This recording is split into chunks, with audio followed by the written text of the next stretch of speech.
Welcome to the Blooming Wand podcast. I'm Emily O'Neill, evidential psychic medium, intuitive healer, and coach. Here on this podcast, I guide you on a journey of self-reflection using the wisdom of the tarot. As the moon waxes and wanes, so do our own inner tides. And as a way to honor moon cycles and life cycles, on each full and new moon, I pull 3 cards which inspire an intention and affirmation to illuminate your path. Think of them as themes to guide you as you move through coming days. So grab your journals, light a candle, and settle into the present moment. Let's delve into the enchanting archetypes of the tarot, uncovering the magic and messages they hold for all of us. I'm so glad you're here. Let's dive in. So on November 1st, we have a new moon, so you know the drill. I have a new tarot curated intention and affirmation for us to work with, and these tarot curated insights are really to help you explore your life. And know that I'm also doing the same thing with these intentions and affirmations. I'm exploring my life, and I will incorporate just some examples from my personal experience into this podcast, and I hope you find it helpful. And just know that I love to hear from you guys. So feel free to share your experiences with the tarot curated theme from this moon cycle. And this moon cycle, the theme really is all around the importance of authenticity when we're pursuing success. So I have pulled 3 cards from the Forest of Enchantment tarot deck, and we pulled the 7 of Challenges, which is the 7 of Swords, the Keeper of Boons, which is the King of Pentacles, and the 6 of Spells, which is the 6 of Wands. And you might recall that we pulled the 6 of Wands on the full moon. Now, whenever I see a card repeat itself in a short amount of time, I always pay extra special attention. Sometimes people refer to cards that show up a lot when we work with the tarot stalker cards. So I guess you could say that the 6 of Spells is kind of our stalker card right now, which is not a bad archetype to have kind of circling us. So reoccurring cards are an invitation to spend extra time with an archetype and consider what additional messages it might have to share. And so we'll pay a little extra attention to the 6 of Spells, which in this particular deck is a delightful card. It has a little baby dragon on it, and it's just so cute. Now let's dive into our intention. So our intention is this. In today's fast-paced world, doing whatever it takes to get ahead can be a very seductive option. But while taking shortcuts or sacrificing values could seem like a quick way to get ahead, these actions can ultimately lead to negative consequences. So it can ultimately lead to negative consequences such as guilt, shame, and the loss of integrity. Here's your affirmation. I can stay true to my ethics and values and become successful on my own terms.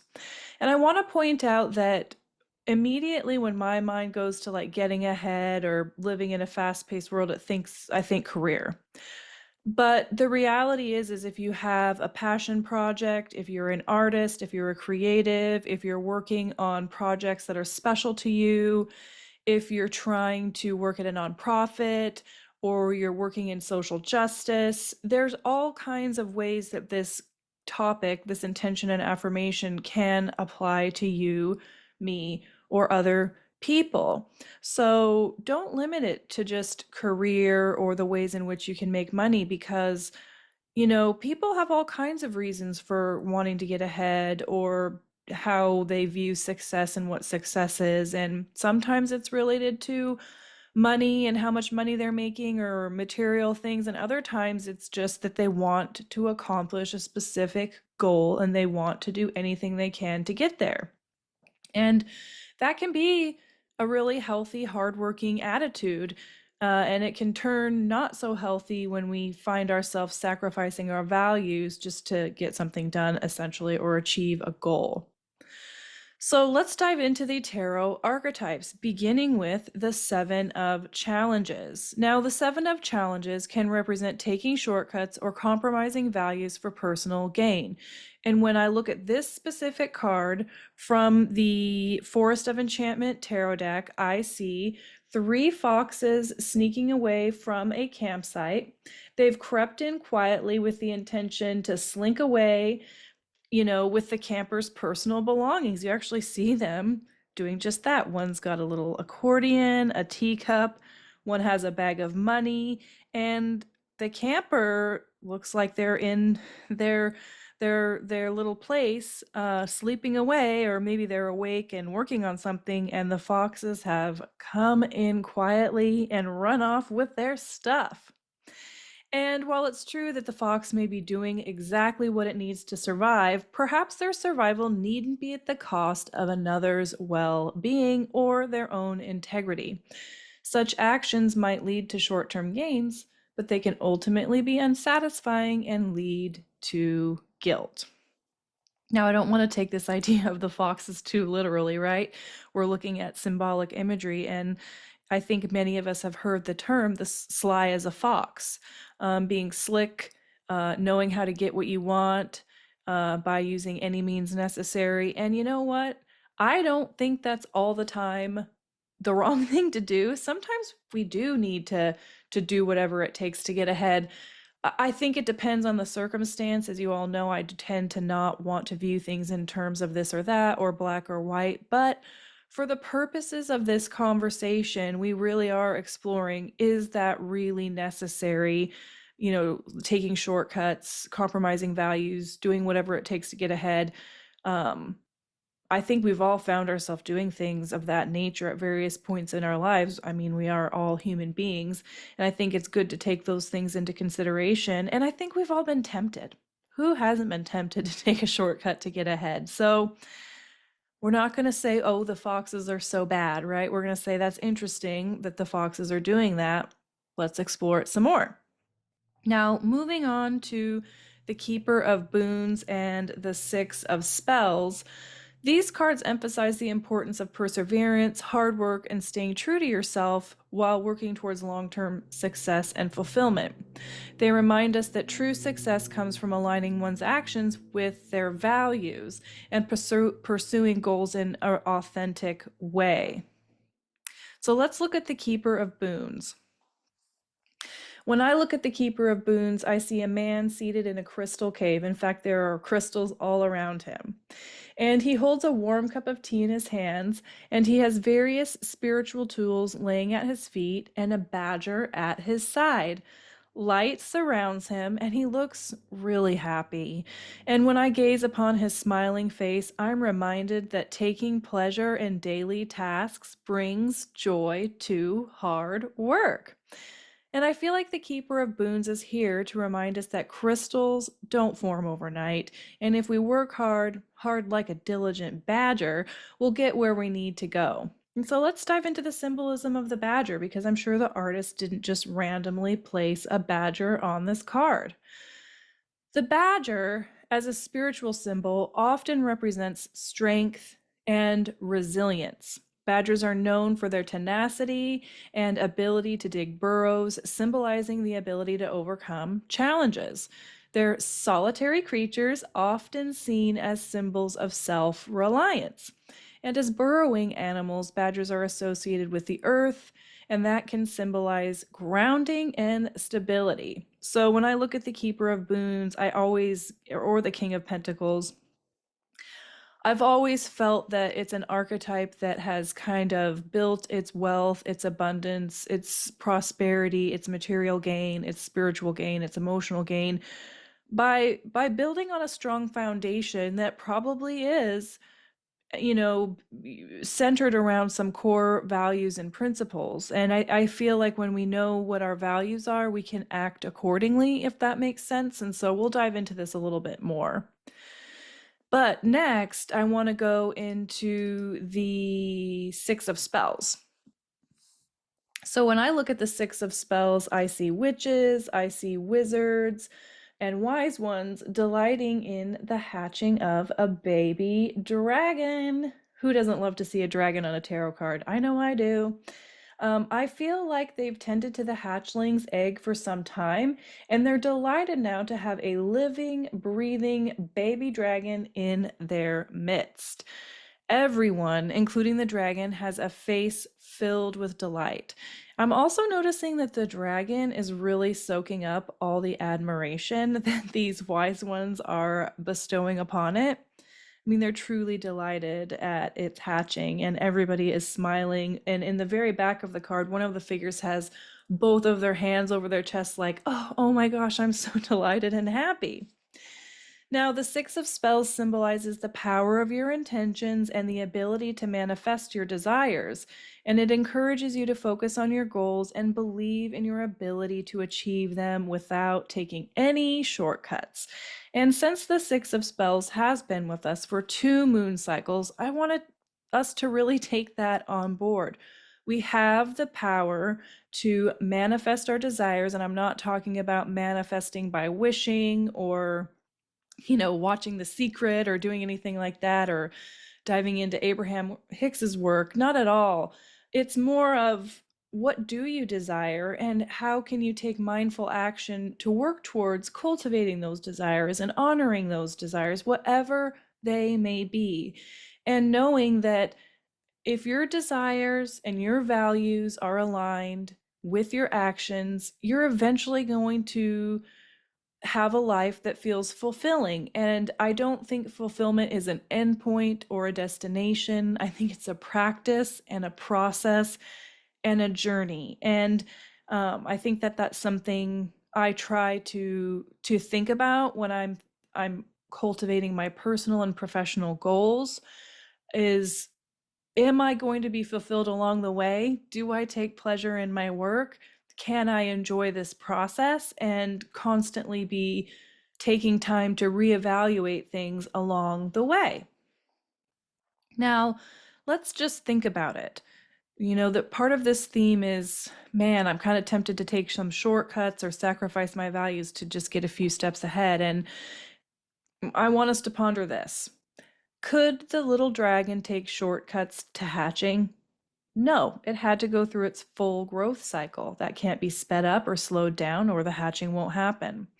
Could the wise wizards and witches have made the little dragon hatch before its gestation cycle had been completed? No, they had to let it take the time that it needed to take. Would they all be as happy if they tried to move things along before their time? Probably not.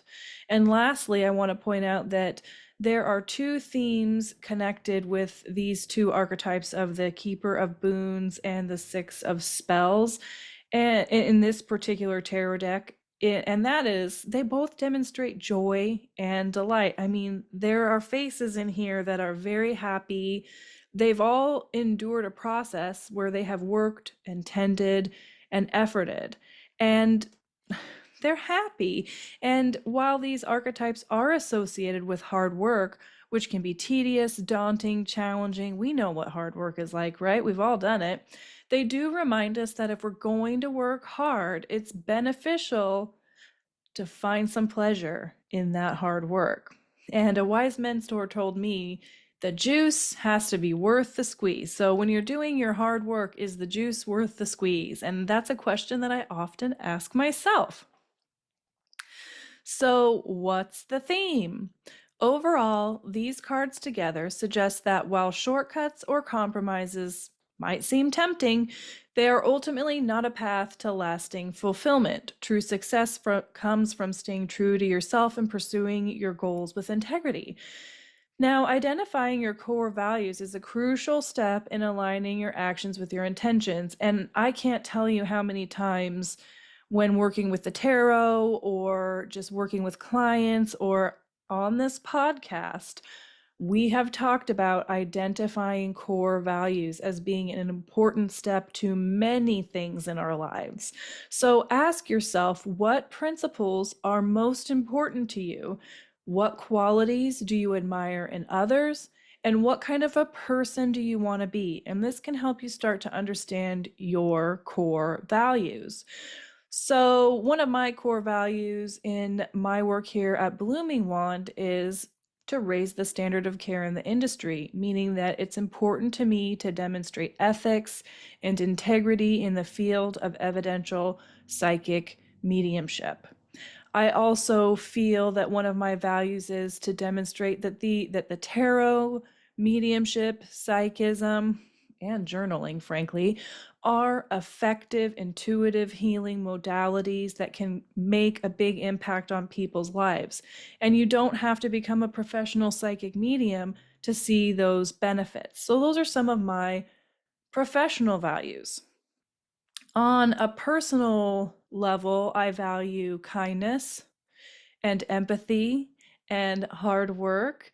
I also value honesty and integrity. I think those things are all very important to me. I also really value authentic communication. So when people are able to feel like they can be their true selves, I think that that is such an awesome thing, and it's something I actually place a really high value on. So, do these values change? Yeah, to some degree they do, but there are ones that just stick with me all the time. And it'd be interesting to know if you feel that you've had values that have been with you for a really, really long time and some that have evolved or changed. I think that's always kind of a cool thing to take a look at. Now, on a personal note, I really do genuinely engage in this practice of identifying core values, aligning them with my goals and intentions, and visualizing, like, can I get there? How can I get there? So, one of the things I wanted to mention is once you've identified your core values, evaluate your goals to ensure that they're consistent with your values, which sounds really simple, but it kind of isn't. So, are your goals aligned with your sense of purpose and meaning? And then visualize your desired outcome, paying attention to your emotions and sensations during this visualization. And this is something that I didn't ever really think to do until a couple of years ago. It's like, okay, I kind of have some intentions, I have some goals. Yep, I feel like they're aligned with my values, but I never stopped to visualize myself actually, okay, I've met that goal, I've carried those values forward. What would it feel like to be in that place of accomplishment? And I've started to do that a little bit more, and it's been really helpful in terms of building trust with myself and also building a sense of self confidence.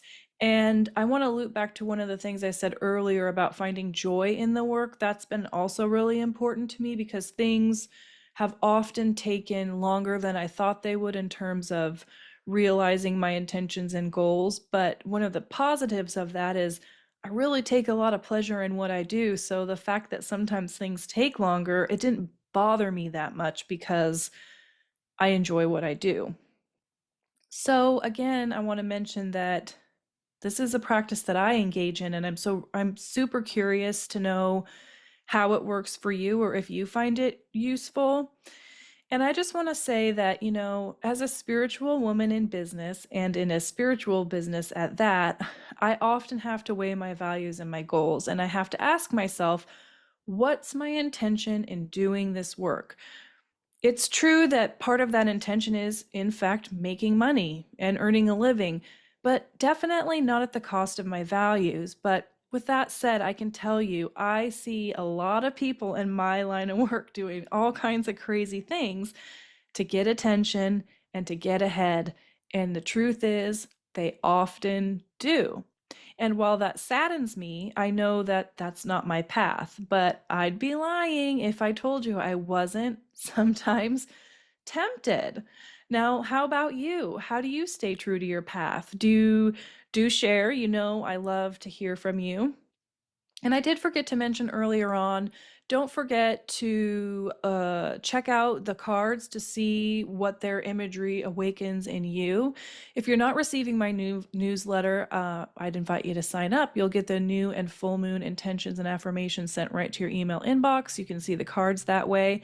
But if you want to take a look at them from the website, you can do so by going to bloomingwand.com, click explore, and go to the blog. You'll see a transcript of this podcast there, as well as pictures of the cards. Because I do think looking at the imagery is very, very helpful to understanding how the heck I came up with this intention and affirmation. Now, let's take the exploration of these archetypes into some action, into the real world. Now, we've all been confronted with the desire to take shortcuts on the path to success. We've all been confronted with it. Knowing that, coming from a place of non judgment, let's explore why we might be tempted to sacrifice our values to get ahead. And I'll also be diving into some unique challenges for women in business because I am a woman in business. I've been in the corporate world, I've run my own business, and I have to say, being a woman entrepreneur or being a woman in business, we have some interesting challenges that we have to face while navigating, staying true to our values in sometimes very challenging environments. So, we'll kind of take a little dive into that too because I'm very personally interested in that, and I hope that it's something that you find interest in too. Now, we've all been confronted with the desire to take shortcuts on the path to success and achievement, and so knowing that, let's explore why people might be tempted to sacrifice values to get ahead.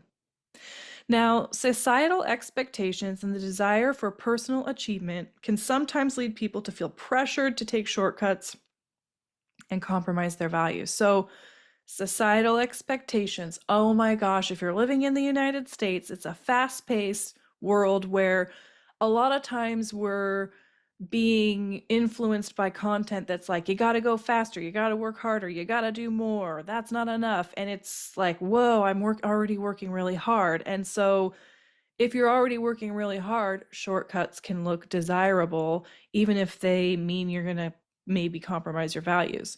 The pressure to succeed is a potent motivator. The pressure to succeed is a huge motivator, and it's something that's been drilled in our heads, in a lot of our heads, in a lot of different ways over a long time. And if we're not careful, our desire to get ahead might cloud our better judgment. And I know that in in some ways that has happened to me. I have always been a hard worker and like pushed myself, and sometimes I never stopped to think, why am I working this hard? And who am I doing this for? And where am I trying to go? And a lot of times it was from external influences that made me feel like you need to live the corporate life, you need to work extra hours to get ahead, you need to make a certain amount of money to be a valuable person in this world. And so I would just work myself to death. And while I certainly wasn't taking shortcuts at the time, I was sacrificing my values because I value quiet time and downtime and reading and art, and I literally had no time to play the piano or read a book during that time where I was just feeling such a tremendous pressure to succeed. So pretty much all I did was work. I bet there's some of you that can relate to that. I was a total workaholic. Now, the promise of quick and easy success can be tempting, especially in a competitive environment. And when we feel a sense of urgency or need, like everybody's getting ahead and I'm not, short term gains can become very, very appealing, even when they lead us to compromise personal and professional values. And we're going to dive into some examples in a little bit about what those can look like. But for now, I'm kind of just giving some overview of how might this look. The fear of failure or falling behind can motivate people to take risks or engage in unethical behavior. And experiencing failure or having to admit defeat and feeling like we've lost a battle or an opportunity can be a really hard thing to go through.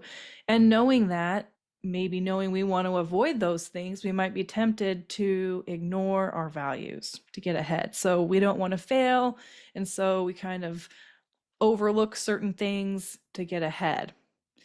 This one is really interesting to me, and I had a hard time trying to figure out how to phrase it or put it, and I think I've got it down. But people who doubt their abilities may feel that they need to take shortcuts or compromises to get ahead, because believing in oneself is a powerful thing. And if you lack that, that's going to impact you. And when we don't have confidence in our skill or ability, or if we feel that the world won't value us or value our skill and ability, our belief that we can achieve our goals, it goes down. it goes down. And this can tempt us to try another way, and it could be one that might lead us astray. So we don't think we're as good as we are at what we do, and so we might do other things to make us look better at it than we are, or just um, kind of fake it till we make it, which isn't necessarily a bad thing, but if you're faking it too much, it could be, right? And especially in certain circumstances. Another interesting one is the desire to fit in or be accepted by others can lead people or us to engage in behaviors that go against our values. We've all seen peers, colleagues, or people in similar industries or similar circumstances get ahead by doing things we might find questionable. And when we see people doing questionable things and getting ahead, we might feel tempted to follow along. Everybody else is doing it, everybody else is getting away with it. They're getting ahead, they're making the money, they're achieving the goals. Why am I trying to take the high road and do the right thing? I'm going to do what they're doing and I'm going to get ahead too. So I kind of link this to peer pressure, which comes in all kinds of forms. And it's really something to be mindful of. And this is one that really, really resonated with me because, like I've mentioned, in my particular industry of working as an evidential psychic medium, I've seen a lot of things. And a lot of it has been concerning to me, and I see people engaging in what I feel are maybe not ethical or practices that aren't in alignment with integrity, in my opinion, making a lot of money and getting ahead. And I'm like, well, if I just did that, I'd be doing a lot better financially. But there's just something inside of me that's like, can't do it. But I think that this is a common thing. Everybody else is doing it, so why can't I? Why don't I? And that's a really good question. And this is something I really felt in a lot of different ways as a young person. So I wonder if this one resonates with you as much as it did with me. Now, I wanted to make this more tangible. So here are a few examples of taking shortcuts or sacrificing values. And one common example is cheating, whether it's academic dishonesty or engaging in fraudulent behavior. Another is cutting corners, which might involve sacrificing quality or safety to meet deadlines or save money. And the examples I'd like to focus on most this moon cycle are compromising ethics or ignoring personal values. And this could mean engaging in unethical behavior like bribery or corruption for an advantage, or neglecting one's beliefs to conform to societal expectations, or just trying to please other people. Now, these shortcuts, while tempting in the moment, can have long-lasting consequences. It might lead to short-term success, but the longer-lasting consequences might not be as nice. And so they can, shortcuts can erode trust, damage relationships, and ultimately leave us feeling, frankly, unfulfilled, right? Because you might achieve the goal, you might have taken those shortcuts, and then felt like, oh man, I only got here because I did XYZ, and that's not really who I am, and I don't want to keep having to do those types of things, if that makes sense. So it's important to remember that true success comes from aligning our actions with our values and pursuing our goals with integrity. I think I must have said that so many different ways, right, in this episode, but I think it's valid, and I think it comes up in a lot of different areas of our lives. And we're going to shift gears a little bit and focus not on bring this kind of home in terms of women in business, because that's a topic that's close to me and I'm interested in it. And frankly, most of my audience is females, and I think that we've all can understand some of these experiences. And so I share them as a way to kind of, for myself, process my experience in the corporate world and as a female entrepreneur.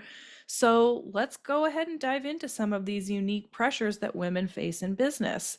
And of course, the first kind of chunk is around gender stereotypes and expectations. So one of the things that came up to me, or that I thought of, was that women are often expected to juggle their professional and personal lives. They do a lot at home and they're doing a lot at work, leading to pressure to prioritize family and domestic responsibilities, potentially over career advancement or vice versa. So I feel like I have seen women really struggle with they want to have a fulfilling career and there's a lot to do at home, or they're making decisions around how am I going to spend time with my young children while also having a busy career? And I'm not saying that other people don't experience this as well, but as anyone who's birthing or giving birth, I think that this is a particularly potent struggle. And while I have chosen not to have children, for a variety of reasons, I've worked shoulder to shoulder with women who are juggling this or trying to figure this out. And I think it's something. I don't have the answers to it. I don't think anybody does. And I think we all have to lean into our own process and our own journey when it comes to that. But I do think values and getting ahead come into play here, right? It's sort of like, well, I value my family, but also value my career. How do I take care of both at the same time? And I would offer this. Those might be values that you have, but who said we have to take care of them both at the same time? I don't know if we can. Sometimes we maybe lean into one over the other, and I think that's totally fine. The other thing in terms of just gender stereotypes and expectations is that women's accomplishments are sometimes downplayed or attributed to external factors rather than their own abilities, reinforcing gender stereotypes. And I know that I definitely experienced this. So when I was working in the corporate world, I know that I was working at a level that was sometimes beyond that of my male counterparts. But I would always find that my male counterparts were being praised and like, oh, you did such a good job. And it was just assumed that I would just be doing all this work and doing a good job. And I very rarely, if at all, got any recognition. And I can tell you, I certainly didn't get the bonuses or the raises. And we'll talk about the pay gap later on. Now, the next one is definitely something I've experienced, and it's the nice girl dilemma or the good girl dilemma. And so women feel pressure to be nice and good to avoid conflict, which can hinder their ability to negotiate for better opportunities or stand up for themselves. And I also think that we want to present ourselves often in a way that's pleasing to our counterparts, no matter whether they're male, female, they, them, however people identify. It's a thing for those of us raised as girls that we feel like particularly with white women, I've noticed, and I can't speak to other people's experience because I have not lived them. But this good girl thing runs deep, and it does often mean that not only do we not stand up for ourselves because we want to be a quote good girl, but we don't stand up for others when we should. So this is an interesting thing, right? And that can lead to us not maybe honoring our values. Now, would that mean it's a shortcut? I don't necessarily think that's the case, but I do think it's a form of self-sabotage. And by the way, the Seven of Challenges is an archetype, and we did pull this card that is associated with self-sabotage. So that's kind of an interesting thing. And we are hitting these things at a pretty high level. I want to point that out. I cannot think of everything, but I want to get people thinking. And if we do get thinking, maybe we can have conversations, right? And I'm always happy to have people on the show who want to talk about topics that are relevant to the things we talk about here at Blooming Wand. Now, moving on to discrimination and bias. So this is definitely something I've experienced as a female entrepreneur and a woman in the corporate world. The pay gap. Despite equal qualifications and experience, women often earn less than men for the same work. I experienced that, and the pay gap was huge, and it was very disappointing to me when I experienced it. And I also would say, kind of branching from the pay gap, that women sometimes feel they have to change or adapt or flex to fit into a male dominated industry, and that's sort of like, well, this is the culture, so I have to fit into the culture if I'm going to be successful. And while that may be true, and maybe you can be successful in doing that, is it worth it if you can't be your true and authentic self? And I know that there's a rub there, right? It's like, well, there are certain realities in this world that we have to take on board. And so if I have to modify myself to endure those realities, then that's what I have to do. And fair enough. I totally get it. But I think we have to be careful when it pushes us to compromise our values so much that we lose who we are. We forget who we are.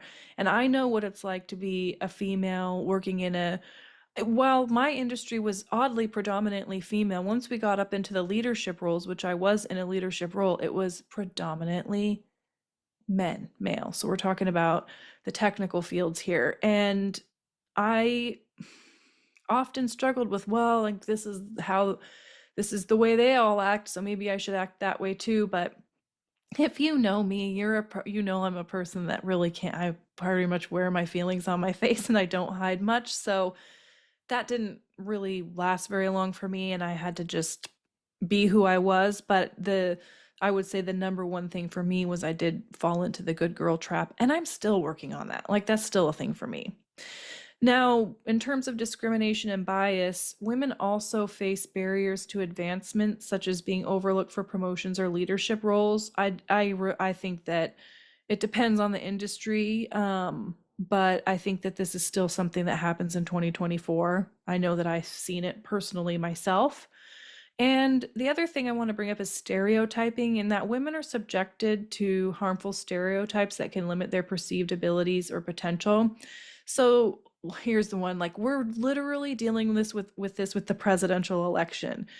We've got a woman on the ballot, and oh my gosh, if we see a woman elected to the office of president of the United States, I'll probably cry. And now I'm not like, I know there are problems with the United States government, but I never thought I'd see a female rise to the highest office of the United States. But look at the stereotypes Kamala Harris has been facing while she's been running for president. Look at the types of things that our former president Donald Trump and the language that he's used to describe women. I think it describes perfectly discrimination and bias. And if you want to dive into that more deeply, I'd invite you to do some research for yourself, because it makes a great case study for how what women endure when they have ambitious goals for themselves and are charting their own path. The other thing that I think comes into play is the work-life balance. So there's something that I've heard called like the motherhood penalty, where women face discrimination or challenges when returning to work after having a child, leading to what I've guessed the industry refers to as like a motherhood penalty. This is a new term to me in terms of career advancements and earnings. And I also know that women who are breastfeeding and returning to work, having a place to pump or do different things like that, it's like, again, leading into these values, we value our children, right? And we want to go back to work, and then we go back to work and we have no place to pump the breast milk quietly, or a place to store it in a refrigerator safely till we can get it home. And it's like, we have to speak up for ourselves to do that. But then we get into the trap, if I speak up, I'm just squeaky wheel and I'm annoying people. And when in fact they should have these things in place of the workforce already. So again, kind of leaning back into our intention of and affirmation, people might, or women might just feel like, I'm I'm I'm going to sacrifice my family and just come to work and not do these things, even though I value it, because this is what I have to do. So these are the things that we're kind of dealing with or talking about. And as you can see, the original intention and affirmation makes it seem pretty simple, but when we dive into these concepts, we realize, gosh, this is a lot more. There's more to it. There's always more to it, which is why I think tarot archetypes are so interesting. And I'm always trying to make an effort, particularly through the podcast, to demonstrate that while I love to present these tarot curated insights, it's helpful to work with them for 2 weeks or more, because they will reveal so much about life and so much about our experiences.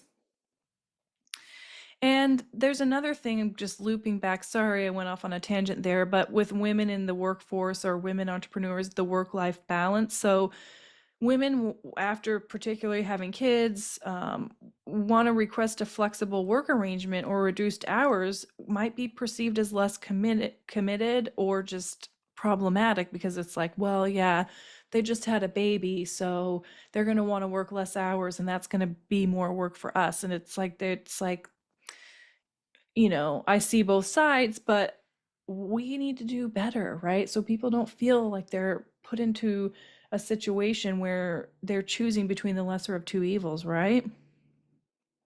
So, one of the things that there's so much more that we can talk about in terms of just what it's like to be a woman in the workforce or a woman entrepreneur, and I've barely scratched the surface.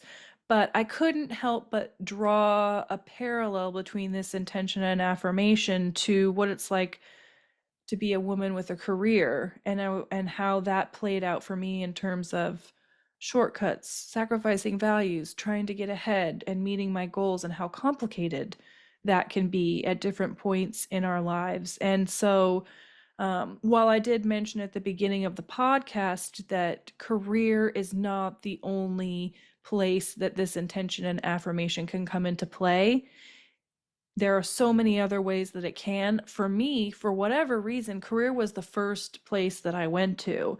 And I'm not really sure why that is, but I think it might be because that was where I really felt these challenges come up for me, and where they're still coming up for me. And I'll also be exploring where they might be coming up for me in other areas of my life. That'll be part of my self work. Now, how do we address these challenges, right? And I feel like, okay, we've talked about sort of these intersections of values and goals and wanting to get ahead and achieving success, whatever that means for you. So, how do we address the challenges? So, I feel like promoting gender equity is one way we can. So, if you're stuck in that good girl archetype, that good girl mindset, and you see your female cohorts or companions or anybody else, other people, not maybe being served or honored in the ways that they should, speak up and say something. And implementing policies and practice that support gender equity is really important, especially in the workplace. Providing mentorship and support for women, I think this would have been really helpful to me. I don't think I had some very, very good mentors in my professional life, which is kind of sad. But I didn't have a female role model that I could look up to. And sadly, a lot of the females that I either worked for or who were in leadership positions didn't want to mentor me and didn't want to support me, and were actually at times very cruel to me, which is something that breaks my heart to say. But offering opportunities for women to network, learn from experienced professionals, maybe therapists, maybe people who know how to build gender equity in the workforce, can help build confidence and frankly cultivate hope. And I think finding people who you can share shared experiences with is also really helpful, because it can help you to feel seen and less hopeless. Encouraging open conversations about gender stereotypes and discrimination is also something that I can be helpful. I'm hoping this podcast is helpful, because it is a conversation. We're just diving into something, and I hope we're all getting thinking about this and how we can help move the needle in the right direction. I think creating supportive work environments is very helpful. So fostering a culture of respect, inclusivity, and a work-life balance for everybody is really helpful. Now, how do we maintain our authenticity when we have to show up in challenging environments? And this is something I'm really diving into. And I've revisited this several times in my life. And so I think I've got it distilled down into some core strategies. And the first is self awareness. So you got to understand your values and your strengths and your boundaries. We talk a lot about boundaries here. And if you want to find some good resources around boundaries, I always recommend Nedra Tawwab Glover's book. Hold on, let me look. Yeah. It's called Set Boundaries, Find Peace. And she also has a book called Drama Free. Great if you don't know what boundaries are or how to cultivate them. Guess what? I didn't. And reading those books really helped me. And it's something that I'm still working on. But boundary work comes up a lot, or just talking about boundaries. And I don't know that we all really understand what that means. Fair enough. So we educate ourselves. Another core strategy is clear intention. So, defining your goals and aligning them with your values, which we've already talked about. A support network. This is so helpful. So, building relationships with people who support you and your authentic self. People who understand you and your values, and when you're struggling, can see and understand what that struggle is, and they can listen to you. I know that this has been really, really helpful to me, especially as I've kind of grown Blooming Wand and encountered some just different challenges. Is that network and being able to talk to people about what I've been going through has been so helpful. I also think that effective communication is important. So we as individuals need to clearly express our values and boundaries, or at least demonstrate them through mindful action, and not be so self-sacrificing. So not sacrificing values and not sacrificing our boundaries or our sense of self to just simply please other people or be seen as good or successful. I'm telling you, it's not worth it. It hasn't been worth it in my life to sacrifice that. And I have done it. I have done it. Sometimes I still fall into that trap, but I'm slowly but surely, as a 43-year-old woman, finally kind of starting to recognize that it's not a path I want to continue to be on. Reflection and adjustment is another really helpful strategy. And this is something we really lean into here at Blooming Wand, as we do reflect. That's what these podcasts are about. I don't claim to have all the answers. I make mistakes and I put my foot in my mouth, but I can reflect and I can adjust and I can do better next time. And this is how the learning process goes. So we want to continuously evaluate our actions and make necessary adjustments and just do the best that we can. And believe me, I do believe that we are all doing the best that we can, and we just need to keep doing that. Some additional things that maybe would be helpful is practicing mindfulness, which is essentially paying attention to your thoughts and feelings to stay grounded in the present moment. And I always laugh about this because, yeah, mindfulness is super important, and being in the present moment is a really wonderful thing. We really can't escape the present moment. We can try, but we're always going to come back to it, right? But sometimes being in the present moment is hard. You might be feeling intense emotions. You might be going through a situation that you want to get away from or escape from. And that's also fair enough. I think that we want to be aware of what our body is telling us in situations, because those sensations can often become helpful guides to understanding our boundaries and maybe some adjustments that we need to make for ourselves in the future. And again, another tip would be to set boundaries. Learn to say no to requests or opportunities that don't align with your values. And this is something I'm working on. You don't have to give people explanations for every darn thing. If something doesn't feel right to you, or if it's not something you have the energy to do, or frankly, if it's something you don't want to do, I would just say no. And my little sister learned this phrase from, I think it was someone in her husband's family. When somebody wants something and you're like, "Oh, I don't know if I want to do that," you can say, "It's just not possible right now." Not possible, that won't be possible. So practice saying that without feeling the need to give anybody any explanations, because you don't owe anybody any explanations. If the answer is no, it's no. Finding role models is something else. Like, that's been kind of hard for me. I wonder if it's been the case for you, but looking for individuals who embody authenticity and integrity.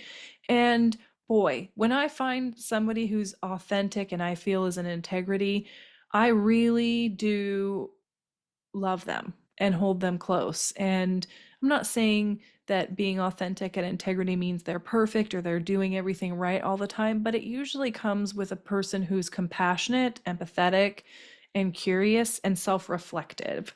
And I have had role models in my life that were both personal and ones I've seen out in the world. And there's one role model that came to me very early in my life, and she's a woman who I still really admire. And even thinking about her right now, I have to admit to getting a little bit teary eyed. And it's Jane Goodall, the primatologist who studied chimpanzees.